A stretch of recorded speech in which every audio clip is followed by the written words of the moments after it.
el tema de Santiago Maldonado, de su desaparición forzada, su posterior hallazgo de su cuerpo ahogado. Pero el miércoles hubo aquí un testimonio revelador por parte del abogado del músico chileno Nicasio Luna, quien respondió 49 preguntas ante la justicia argentina, donde señala que los gendarmes no solamente perseguían a Santiago Maldonado y a él, sino que los apuntaban con armas. Y en su caso particular dice, me tenían apuntado, no sé si no salió el disparo o si no me quisieron, poniendo nuevamente el eje en lo que significó esa represión ilegal de la gendarmería que termina después con la muerte de Santiago Maldonado. Anoche hablábamos en este programa también con el licenciado en criminalística, el licenciado Enrique Pruger, quien hizo él un análisis de la autopsia del cuerpo de Santiago Maldonado. Y esto nos decía, un resumen.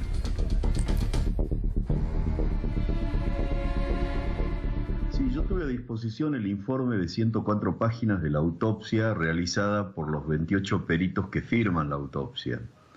Lo que hice no es una pericia, lo que hice primero es un análisis verificatorio de la información que disponía o que presentaron los expertos que firmaron en la autopsia a Santiago Maldonado. Ya había una cuestión dudosa al inicio de la autopsia, que fue que le tomaron huellas dactilares, ¿no? Todo lo que sea el guantelete de piel de una mano por un fenómeno de maceración, independientemente de la temperatura, se desprende entre 15 y 20 días. Eso están casi todos los autores de acuerdo.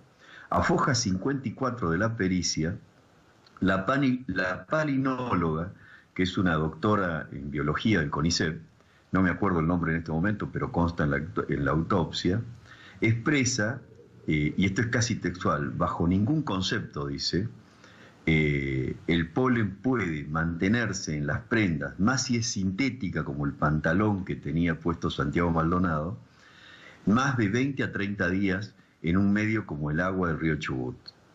Esto es un informe, dice bajo ningún concepto, es decir, que no hay ninguna variable que anule esta posibilidad. Y esto no lo digo yo, lo dice la palinóloga que hizo el estudio y consta en la autopsia judicial. La palinóloga dice expresamente que más de 30 días no tiene en el agua, y si no tiene más de 30 días en el agua, tenemos una ventana de 48 días que se nos pueden plantear dos cuestiones. O si estuvo muerto, congelado en otro lugar, cosa que habría que ver si es así, y la otra es, ¿y si estuvo vivo?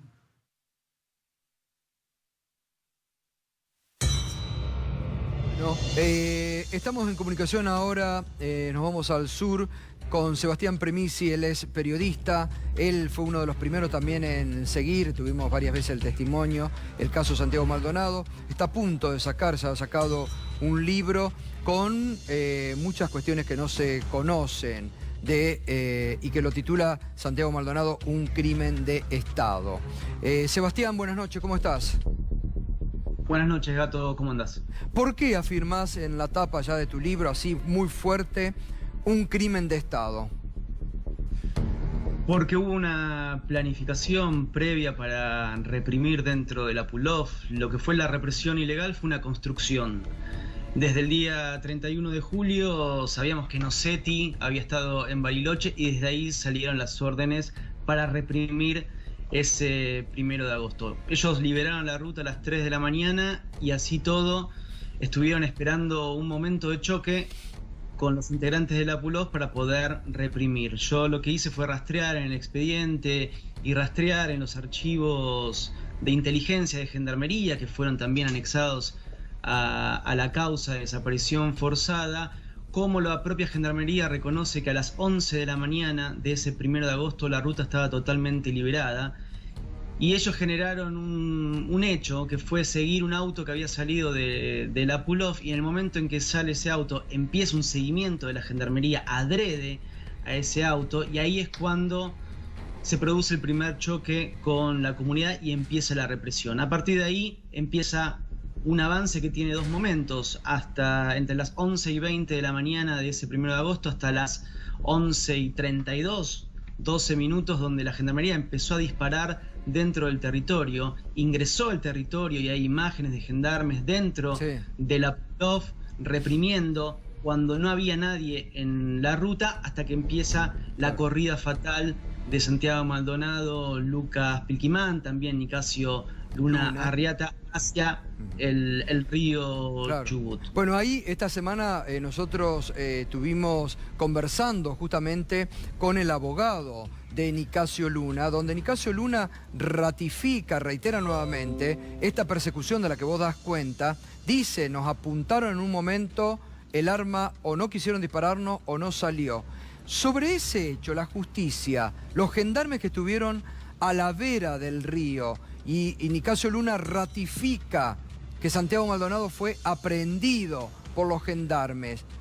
¿La justicia avanzó sobre esos gendarmes? No, se tomaron muy pocas declaraciones testimoniales, pero yo en el libro reconstruyo que con la información que ya está volcada de las testimoniales, más las investigaciones internas de Patricia Bullrich, se puede hacer una reconstrucción de qué fue lo que pasó en el río Chubut. De hecho, yo hago esa reconstrucción y hay al menos 13 gendarmes que bajaron al río. Varios de ellos, al menos 3, tenían escopetas. Hay 3 testimoniales de mapuches, Lucas Pilquimán, Matías Santana y ahora Nicasio Luna Arriata, que hablan de disparos de 9 milímetros. Yo no sé si vos te acordás, pero en uno de los rastrillajes, el 16 de agosto, se encontraron balas 9 milímetros. Claro, sí. ¿Qué fue lo que hizo Tranto ese día? Expresa orden de no recoger esas vainas hervidas.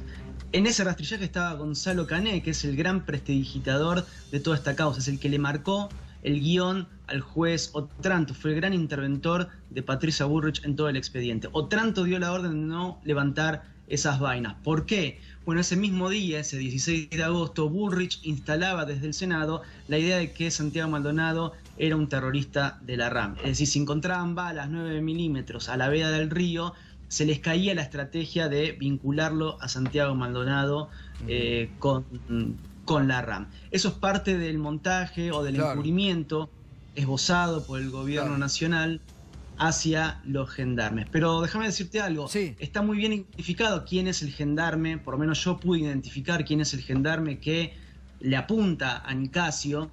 Estaba dentro de un grupo, es el que gritó en un momento. ¿Quién es el gendarme?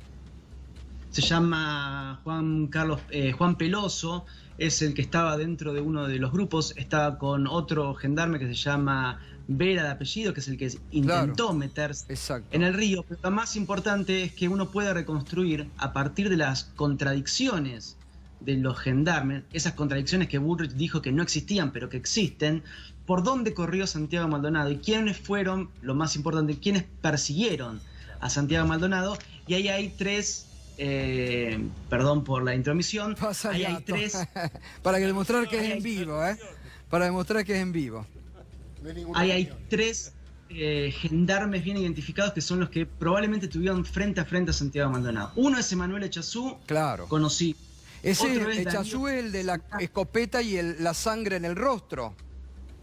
Exactamente. Y otro es Darío Soilán, escopetero, y Orlando Yucra. Hay una conversación entre un gendarme, un alférez del Escuadrón 35 con el jefe del Escuadrón 36, Pablo Badié, donde reconocen que a la vera del río hubo un montón, y usan esa palabra, de disparos.